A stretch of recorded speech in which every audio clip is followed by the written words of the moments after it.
Welcome to the Digital Marketing News. I'm Tiffani Allen. And with your first story this week, I am Joshua Nite. Yeah. Hey, do you ever wish that you could just hit a button that would clear your history and just start fresh with nothing but anonymous data tracking what you've done and where have you been? Sure. Everybody does. That's why Facebook is rolling out a clear history tool for its users. The name may be a tad bit misleading because it doesn't actually clear your history. It does, however, anonymize all of the data that they've collected from other websites. So things that have the Facebook pixel, things that have been tracked through apps that you've linked to Facebook will anonymize that data.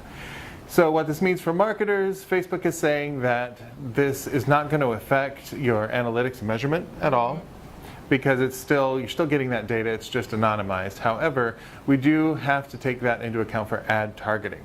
So if you have custom audiences that are built from your website data or your app data using the Facebook pixel, you are going to need to change that to those targeting options because that's not going to hit that audience who have chosen to clear their data. Sure.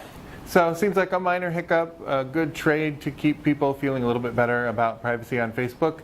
You know, as a private person, I'm thrilled by that. So I think it's just something that marketers should keep an eye on. Absolutely. You know, there's other social media news out there. There is not. Yeah, there is. Okay. So Social Media Examiner released their Social Media Marketing Industry Report, which contains some interesting stats for B2B marketers and B2C marketers as well.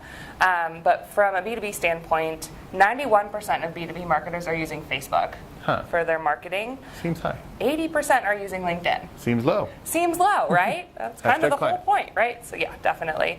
67% are on Twitter and 66% are on Instagram, which is gaining year over year, which is interesting. So again, exploring other channels that aren't necessarily specific to B2B could be a good option for you. The number one choice for B2B marketers is still Facebook in terms of their preferences at 48%, saying that's their favorite, followed by LinkedIn at 30%. Makes sense. But 70% of those marketers plan to increase their use of LinkedIn over the next year. So again, might be a little bit more competitive. Folks are kind of coming into the fold, which is great. As well they might. Yeah. One other point I wanted you to know is that more marketers prefer horizontal video format on social media than vertical, which makes Josh's heart happy. It does make me happy because I know in 1,000 or 2,000 years we will have evolved from looking at vertical video so that our eyeballs are positioned that way. Until then, I prefer my video in the format that my eyes are. Way to take a stand. Yeah, that is what constitutes quality content for me. Right. And it turns out, good news for a content marketing agency, that content is one of the top ranking factors for Google. Hey, who knew? Yeah, it turns out good content is good SEO. It seems like some of us might have been saying that frequently for a very long time, but it's nice to have some confirmation from Q&A with Google Webmaster Trends Analyst, Martin Splitt, and he said that the number one factor, in fact, is quality content that serves a purpose. He said, I like how he put it. He said, it should be like ice cream. They should both want it and need it. Fair. And I like the idea that everyone needs ice cream, but I also like the idea that your content should be useful but also desirable. Yeah. Loving it. The second most important, he said, was the metadata. That's your page titles, of course, your tags. Also the meta description, interestingly enough. Google has said before, we've determined that that is not used to determine ranking. Either that may have changed, or it may just be that the meta description helps to drive those user behaviors that are also ranking signals. So either way, not something you want to ignore. The third thing is performance. So we've talked about that a lot. The page load speed, user experience, whether you're optimized for mobile, whether you're using AMP, all that stuff. However, it is important to note, he said, that sites with great content and poor performance will be ranked higher than those with great performance and poor content. So. Content, some would say, is the king. Some would say that it is not the king, it is the kingdom. Either way, it is super, super important. Fair enough. Google said. Couldn't agree more. You know, there's some additional new research from someone related to Google we could talk about. Oh, Google's half-cousin? Yeah, YouTube. Filbert? Oh, That's no, the YouTube. one. Okay. Some new research from MediaRadar shows that video ads on YouTube are getting longer. Which is okay. I mean, you can still skip them. Don't worry about it. Okay. But the percentage of 6-second ads on YouTube declined by 20% year over year, which is interesting. So folks are using a little bit longer form. Of course, on social, you're looking at about 15 seconds, 10 to 15 seconds for a video. So could be a factor of laziness. Could also be a factor of you know, YouTube doesn't just allow you to have 6 seconds anymore. You can do 15-second pre-roll. So the number of 30-second ads is increasing, and so is the number of 15-second ads by about 47%. Of all ads on YouTube are those 15-second. So that's interesting to know. What does this mean? Does this mean YouTube advertisers are seeing bigger returns on longer videos? Does it mean YouTube is letting us do 15 seconds before you skip? It's both.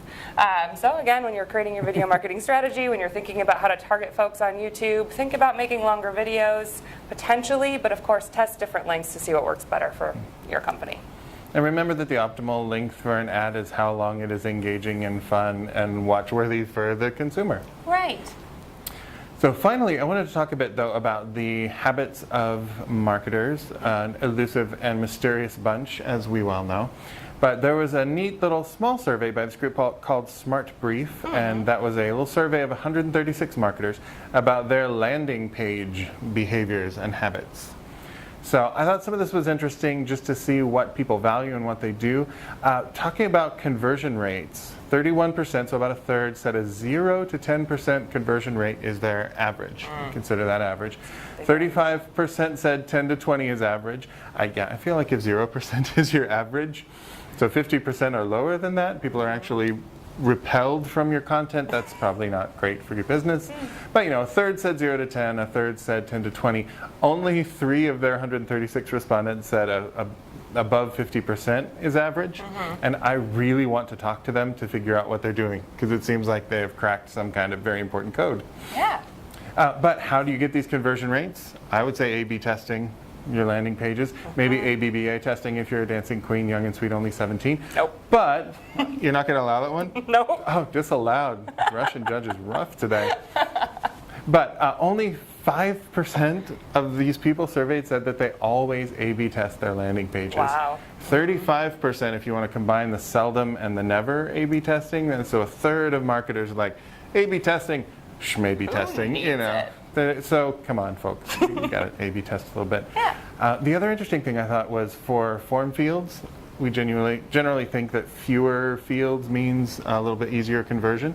That seems to be borne out here. About a third are using 1 to 2 fields, another third using 3 to 4, and then above that is the remaining third, and like 10% at 5, 10% at 6.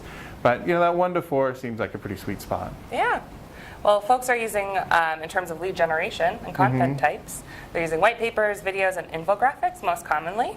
Of these, video gives the highest conversion rate. Interesting. With webinars coming in a close second. So Which again, are a kind of video, I feel. Yeah, definitely. Something that you can watch instead of read might get you a little bit better of a conversion rate, depending on what you define as a conversion, of course.